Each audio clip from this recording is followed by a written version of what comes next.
জীবে প্রেম করে যেইজন সেইজন সেবিছে ঈশ্বর। জীব সেবার মধ্যে দিয়ে মানব সেবা করে চলেছেন পৌরমাতা পূজা পাজা। মহালয়ার পুণ্য দিনে দেবী পক্ষের সূচনায় সকলের জন্য পুজোর উপহার তুলে দিলেন তিনি। এই দিনের অনুষ্ঠানে উপস্থিত ছিলেন রাজ্যের নারী ও শিশু কল্যাণ মন্ত্রী ডক্টর শশী পাজা। তিনি নিজের হাতে প্রান্তিক মানুষের মধ্যে শারদীয়া নতুন বস্ত্র তুলে দিলেন। উৎসবে সকলের মুখে হাসি ফোটাতে পৌরমাতার এই প্রয়াস, এমনটাই জানালেন তিনি। এই দিন বাগবাজার জগৎ মুখার্জি পার্কের সন্নিকটে নারী, পুরুষ ও শিশুদের হাতে পুজোর উপহার তুলে দেওয়া হয়।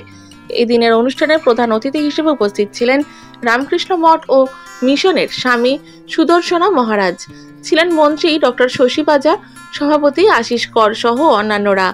এই দিন প্রায় 1200 মানুষের মধ্যে বস্ত্র তুলে দেওয়া হয়।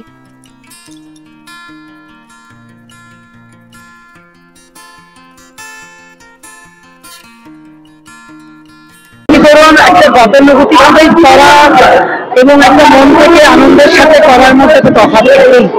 এবং আমি খুব ভালোবাসি আমার ওয়ার্ডের বাসিন্দাদের এবং আমি চেষ্টা করি, এনাদের তো একটি আশা থাকে এবং এনারা সত্যি প্রান্তিক মানুষ, তারা সারা বছর এভাবে তো অপেক্ষা করে থাকে এই বস্ত্র বিতরণের জন্য।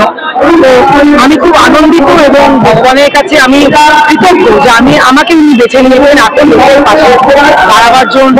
দাঁড়িয়েছি আমি, দাঁড়িয়ে তাদের কিছুটা হলেও তাদের মুখে হাসি ফোটাতে এসছে আমাদের মধ্যে 1200। তৃতীয় শুভেচ্ছা, আমার অনেক প্রণাম বড়দের, ছোটদের ভালোবাসা। যে যার মতো পুজো এনজয় করবেন, নিশ্চয়ই ঠাকুর দেখবেন, মায়ের আরাধনার মধ্যেই আমরা থাকবো, সেটাই আমাদের মেন। মায়ের পুজো করা, মা এসছেন আমাদের মাঝে, মায়ের পুজো করা, মায়ের আরাধনা করা, এটাই তো আমাদের কাছে আসলে পুজো আনতে ভালো করে হয়। দুর্গা পুজোর সময় জনপ্রতিনিধিদের পক্ষ থেকে আমরা তো সবার সিদ্ধে দিই এবং মানুষেরও প্রত্যাশা থাকে পুজোয় যাবে, পুজোয় বসবে, একটা নতুন কাপড় হলে ভালো হয়। তাই আজকে আমাদের এই বিতরণীতে এত অসংখ্য মানুষ সমবেত হয়েছে। আমরা আছি এখন এই মুহূর্তে 8 নম্বর ওয়ার্ডের এবং মাননীয় প্রতিনিধি পূজা পাজার উদ্যোগে আজকে শাড়ি, জামা কাপড় এবং পুরুষ মানুষদের বিতরণ করা হচ্ছে কিছু লুঙ্গি। আমার মনে হয় এটা যে প্রতি বছরই আমরা করি দুর্গাপুজোর প্রাক্কালে, তখন মানুষও জানে যে আমরা এইগুলো ব্যবস্থা করব, সুতরাং তারা গ্রহণ করছেন, আমরা বাধিত হচ্ছি। দীর্ঘক্ষণ ধরে আমরা বিতরণ করছি, মহিলা, পুরুষ এবং বাচ্চারা আরো বেশি 500-700 হতে পারে। আমরা অবাধ ভাবে দিই, ধরুন কম করলে আবার এসে দিয়ে দেয়।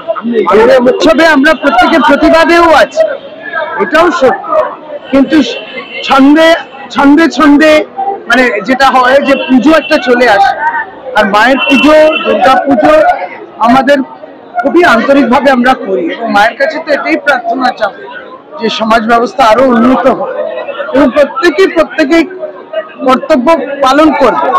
প্রত্যেকটি মানুষের একটা কর্তব্য থাকে, সে যে পেশার সঙ্গে যুক্ত আছে সে কর্তব্য পালন করাটা অত্যন্ত প্রয়োজন। কারণ এই কর্তব্যটা আমরা যখন করছি, তার মানে আমি পরিষেবা অন্য কাউকে দিচ্ছি, খুবই গুরুত্বপূর্ণ হয়ে ওঠে। সুতরাং আপনি দেখবেন যে পুজোকে কেন্দ্র করেও কিন্তু অনেক মানুষের, অনেক গরিব পরিবার, অনেক অত্যন্ত সাধারণ পরিবারের রোজগার, সারা বছরের রোজগার এবং প্যান্ডেলের তৈরি থেকে আরম্ভ করে প্রতিমা থেকে তৈরি করে লাইটিং, ঢাকি, বিভিন্ন অলংকার, বিভিন্ন কাজের সঙ্গে অতি ক্ষুদ্র সাধারণ পরিবার যুক্ত রয়েছে।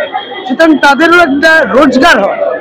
এই জন্য এটা নয় 6 মাস আগে থেকে প্রস্তুতি নিচ্ছে, ফলে ওইটাকে আঘাত দিলে কোথাও না কোথাও তাদের জীবনের প্রভাব পড়বে। আজকে বস্ত্র বিতরণ হচ্ছে, আমার খুব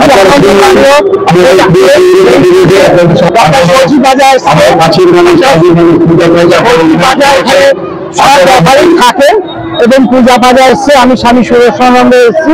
আমার খুব ভালো লাগে এই বিপদের দিনে এই সময় যে বস্ত্র বিতরণ হচ্ছে, খুবই ভালো। মানুষের বস্ত্র দান, জল দান স্বামীজি বলতেন, তো স্বামীজির ভাবধারা নিয়ে ডক্টর শশী পাজা পূজা পাজা এরা যে করছে সেটা সত্যি আনন্দের বিষয়।